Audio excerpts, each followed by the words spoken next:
లేదు, ఊరికి వాళ్ళకి చెప్పినా అట్లా అంతా జరిగిండేది. పల్లె వెంకటేష్ ఎక్స్ఎమ్మెల్యే, ఈయన ఫ్రీడమ్ ఫైటరు, మా నాయన మా పిన్నం.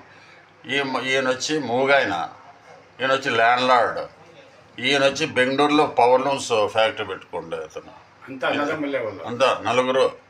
నంబర్ రాసుకో.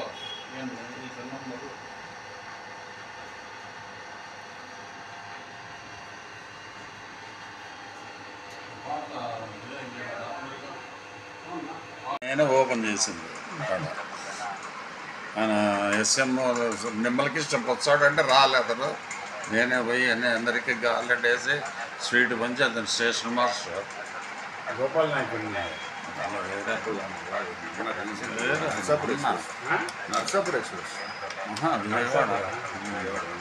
ఈడే స్టార్ట్ అవుతా అంట ఫస్ట్.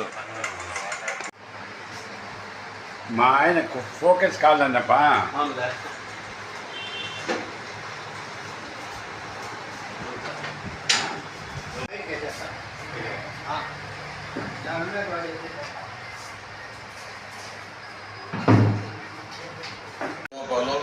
పిఆర్ జంప కంపెనీ మేనేజింగ్.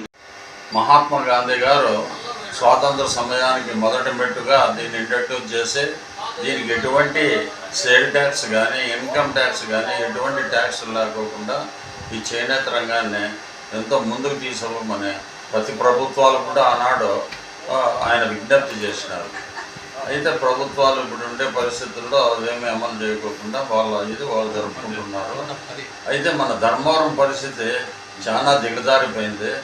మొదట ప్రపంచ దేశాల్లోనే ధర్మవరం అంటే మన చీలకు ఎంతో పేరు ప్రఖ్యాతి కలిగినటువంటి వ్యక్తి సంస్థ. ఇప్పుడు ఈ ప్రభుత్వాలు ఎటువంటి ఈ చేనేత రంగానికి ఎటువంటి కూడా రాయితీలు కానీ ఎటువంటి కూడా ఎక్కువ ఉత్సాహం ఇచ్చే పథకాలు కానీ చేర్చలేదు కనుక దినదినానికి ఈ యొక్క చేనేత రంగం దిగజారిపోతుంది. దీన్ని మీరు దృష్టిలో పెట్టుకొని ఇప్పుడు వచ్చే కొత్త ప్రభుత్వాలు ఈ యొక్క చేనేత రంగాన్ని పైకి తేవాలని మేము మనసారా కోరుకుంటున్నాము. ఈ యొక్క చేనేత పరిశ్రమ పైన దాదాపు 20 లక్షల జనాభా ఈ అనంతపురం జిల్లాలో పొట్టపోసుకుంటుంది. రెక్కాడింది డొక్కాడని ఈ యొక్క వ్యవస్థ ఇది. ఏమి కానీ వాళ్ళు మగ్గంలో నేస్తేనే వాళ్ళకి రాత్రికి జీవనం జరిగేది.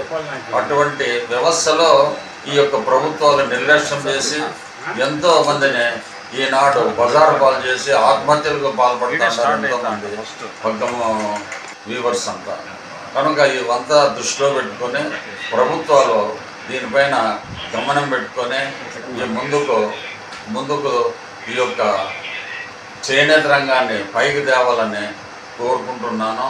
ఇది మీకు కూడా ప్రభుత్వానికి కూడా మంచి పేరు ప్రతిష్టలు తెస్తుంది. మీకు కూడా ముందుకు ఓటర్స్ కూడా మీకు ఎంతో సహాయపడే యొక్క మంచి ఇది కూడా ఉంది. కనుక దీనికి పిల్ల స్త్రీలు అంతా పనిచేసే యొక్క రంగం ఇది. ఒక మగ్గానికి వచ్చి 6 మంది పని చేయాలి. ఆ పని చేస్తేనే ఆ చీర తయారవుతుంది. కనుక ఇవంతా మీరు దృష్టిలో పెట్టుకొని ఇప్పుడు వచ్చే ప్రభుత్వాలు గమనించి వాళ్ళకు మంచి ప్రోత్సాహమైన పథకాలు ప్రవేశపెట్టవలసిందిగా ఈ సభాపూర్వకంగా కోరుకుంటున్నాను. సత్యకుమార్ గారికి కూడా ఈ యొక్క విజ్ఞప్తి చేసుకుంటున్నాను.